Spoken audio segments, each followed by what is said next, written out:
Welcome to RedHawks Weekly. It's Monday afternoon, and Devin, I'm not going to lie, you're just the placeholder today because we got Sam Dexter coming tomorrow. Well, yeah, that is a better guest. It doesn't make me feel very good about my position in your show now. No, I'm very happy to have you, but you say that now. We got to give everybody their RedHawks fix. There is a huge series going on this week. All jokes aside, absolutely massive series. Dare I say, the hottest team in the American Association, at least if you look at yesterday. Look at yesterday for sure. Yeah, coming to Newman. And kind of throughout the season, they've been really. They're not first in the East, so they've had a few moments where they dip down a little bit. But overall, throughout the year, Kane County has been hot, and I know this has been big for you. This is a big series for you, from representing your hometown of Geneva. So crazy. I know is this crazy? It is a little surreal. Yeah, like it's very fun. Yeah. Like, let me go take you on a quick little time machine. Okay. Locking in. I used to go to the Cougars game when I was a kid, and you know who their best pitcher was? Is it a name that I would know? Or? Yeah. Oh, okay. Two really good World Series winners, Josh Beckett and Dontrell Willis. Okay, yeah, that's pretty good. Yeah, they were pretty good. Yeah. And so, like, I actually saw some really fun baseball going to Cougars games when I was a kid. And I've absolutely loved covering the RedHawks the last few years. And they're a very lovable team, in my opinion. And so it is like, it's very fun because I never in a million years, even when I knew, hey, I want to be a sports reporter or I want to get into media, I never in a million years. And then someday I'm going to cover the Cougars. You didn't expect the Kane County Cougars to come back around? I didn't think that would be coming back from the rear view. Well, that's something we run into in this business all the time. People go to schools or whatever, like they're lifelong fans of whatever college, and then they go somewhere. And it's like, usually for college football, they run into this, or even pro sports. The American Association is not something that very rarely has that overlap between covering or watching them as a child and then covering them as an adult. This has to be rare. And I don't know how rare, but it is. I mean, like, because they were affiliated ball. Yep. And so they had a few different teams, like the Cubs briefly, the Royals, the A's. Now, obviously, American Association. Back when I was seeing them when I was really little, it was Marlins. Okay, makes sense. D-Train and those Interesting. guys. Yeah. Yeah, and so that was really the Cougars' heyday for me, was like the Marlins affiliation.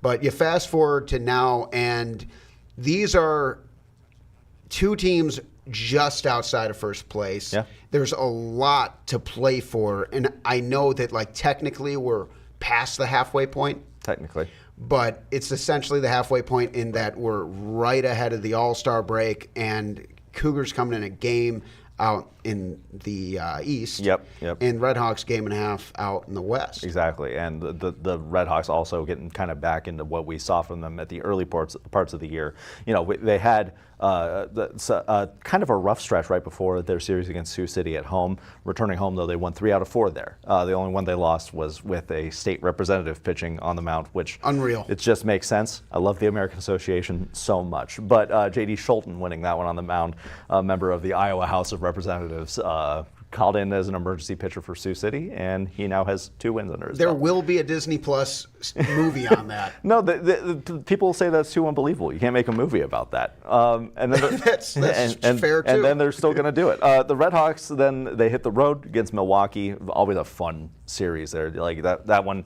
That one, Chicago and Kansas City are probably the ones that you can add Sioux City and Sioux Falls to that. But whenever you see those matchups, those are the ones that you have circled on the calendar before the season starts. So going out to Milwaukee, won 2 out of 3 there. They lost the series finale again. So I don't know if they're just getting tired through these series. Yeah, it's like 2 in a row losing the series finale. Yeah, that's interesting. So if they can avoid that in the future, then they should be okay. Still played a lot of runs. Yeah. Not as many as Kane County. Not as many. Kane County won yesterday 20-6. 20-6. Yeah, 20-6. And so what actually happened, they got to the baseball diamond, and they're tossing the pigskin to warm up the arms. And then they actually said, hey, let's play football instead. And so they played football instead. No, that's they're trying to commemorate the release of the college football game that's out. That's like more realistic sounding than the score, though. No, it was actually 20-6. Kane County has some hot bats. They have some guys who can plate runs. I love football scores in baseball games, especially like in college baseball. I remember Iowa earlier this year put up 21 runs, which was like more than their football team had in the vast majority of their game. We were having fun with that. I love when stuff like that happens. But no, it was a big week for Kane County, a big week as always for the American Association. I did want to mention, just again, we're all over the place right now, but circling back a little bit, with the RedHawks series win against Sioux City, they also had a record-breaking opportunity that we haven't had a chance to talk about yet. Yeah. Alex Dubord, local kid, always great to talk to. Yeah. He's one that I have circled for Media Day every single year. Every year. I've talked to him every single year that I've covered this team. Alex Dubord set the new saves record for the FM RedHawks, his 48th. And that's really impressive when you consider that he was out like the vast majority of last year. Yeah. And so for him to do that and just have that kind of moment in his hometown, that's something that you don't get very often, especially at this level. So it's just cool to see. And then that kind of goes back to Chris Coast and the management at the RedHawks, giving these local kids. We have so many Minnesota Crookston products on the roster right now. A lot of local products get a chance at this level. Is back. He's Minnesota. Correct, native. out of Minnesota. Jake Dykoff's an all-star out of Minnesota Crookston. So, I mean, it's really cool to see these kind of, sorry, I'm looking at the box score for this Kane County game we were talking about too. Like I said, we're all over the place. We'll get into it. I see 12 runs in the bottom of the fourth, but I digress. But no, it's cool to see that this team giving these kind of local guys, because I finished playing a college sport when I was 22 or whatever, 23, had no idea what to do after that. And I wanted to keep playing football, obviously, but the opportunities, boy, are they not there for me. For these kids to be able to find these opportunities, especially in a market like Fargo-Moorhead, it's so cool for them. And it's awesome to see local kids continue to do well, especially breaking records like Dubord has. And it helps when they're a good person. Yeah. And I know, like, just meeting Alex through this, you know how good of a kid he is. And so it's really cool, a really cool moment there. And I believe he's Fargo South. I believe Chris Coast also Fargo South. I believe so, yeah. So that's just cool. Fargo South and Minnesota Crookston running the running the RedHawks right now. Yeah. It's a fun diversity of. That's why I love pro baseball so much. You never know where anybody's coming from. They could be from a faraway country or literally right in the backyard. Well, it's so unpredictable. Like going into this year, we thought it was going to be Cespedes' season. Yeah. He lasted maybe 3 games. Yeah. And now other heroes have emerged. Yeah, Ishmael Alcantara. Yeah. Alcantara came out of nowhere. Yeah. Kona Quiggles had a heck of a year. He's been a really good hand for the team. He's one of the new faces that we were talking about at the beginning of the year that we didn't know necessarily how they were going to fit in there. But at the end of the day, he's come through in a big way, still leading the league in stolen bases he's like 10 stolen bases or something away from the single season record, and they still have half the season left to play. So I think Ishmael Alcantara is going to set the new, I don't think this is very much breaking news, but I think he's going to set the new RedHawks mark for stolen bases in the season. That, I would have said. If I was a betting man, and if betting was legal in the state of North Dakota, I'm going to go to Dakota Magic Casino and see if they'll let me If they have American place that bet. Association lines, then I'm booking a If they hotel room. don't do that, hey, Dakota Magic, let's talk. Hear us out. But yeah, this team, like you said, like we said, played a 21 or 20 runs. There you go. Not 21s. Not 21. 20 runs. So here's your 4 All-Stars: Todd Lott. That's a good name. Claudio Finol is what I would say. Nick Belzer. Good name. CJ Carter. Belzer, really good starting pitcher, then really good relief pitcher in CJ Carter. Claudio Finol at third base. Todd Lott. He's had a lot of power the last few years. Yeah. And so We've seen him. Yeah, I feel like, the RedHawks, obviously, they don't want him getting on, but also don't let the guys in front of him get on. Right. That's kind of the biggest thing you have to avoid. And it's going to come down. I know Davis Feldman's taking a little bit of time before the All-Star game. And so it's kind of going to come down to Grauer, Kelvin Pilot, and players like that to kind of mitigate these guys. They have a lot of firepower out there. You got to get them to send some stuff up. You got to get some high fly balls out there, or get them into the dirt, because they will. And that's how Kane County succeeds. It's not small ball, but they're not necessarily. Not every guy's going to hit a home run up there, but boy, are they going to load up the bases, and then they're going to have a couple guys that can hit them out of the park. So I mean, they have a real a more traditional batting lineup, and they've really excelled so far this year. I'm really excited to see Kane County kind of for the first time for me this year. I'm obviously very familiar with the RedHawks, but I haven't got to see Kane County very often. I've had this game circled, since the schedule dropped last year. It's always one I have circled, and Finol he's betting 346. Crazy. Yeah, so I mean. Oh, so is Alcantara. Yeah, they're batting. Okay. They're all tied for second behind Tostado from Kansas City. That's awesome. Who's gonna be hotter? See that's so fun. It's just a battle of efficiency. Yeah, yeah. You'll love to see it. Yeah. So we'll see. We'll see. What do you think are some of the big X factors? What do they got to do to, I guess, get the win? It's a tough series, and then you got Kansas City right after it, another tough series. Well, and they're still managing health heading into the All-Star break, and so the biggest thing in the last week was keeping guys healthy while still trying to win games and relying on those guys that are able to play longer. I don't imagine we're going to see Dylan Thomas coming back before the All-Star break. At this point, why would you? Exactly, exactly. And so they're still managing that. I don't know. They're obviously going to want to win every series that they play. I don't know if they're looking at this point in the year as a must-win. Their biggest priority is keeping guys healthy through the All-Star break. But of course they're always going to want to beat Kansas City. Yeah. Not to look past Kane County, but they're always going to want to beat Kansas City. But the big picture, and no one's better at managing the big picture than Chris Coast. The big picture is what they want at the end of the season, which is another Miles Wolf Cup. Yeah. And so managing the health still is the biggest important thing, the big important thing to watch out for. So look for big games from the guys that you would expect. Drew Ward, Evan Alexander, Kona Quiggle has been extremely efficient, and of course Ishmael Alcantara. Yeah. So I mean, they're going to manage that health aspect. But that doesn't mean that you're not going to see a bunch of runs scored. They've just continued to lean on the guys that can be out there and the guys that can keep going. Sam Dexter's probably not going to miss a game all year again.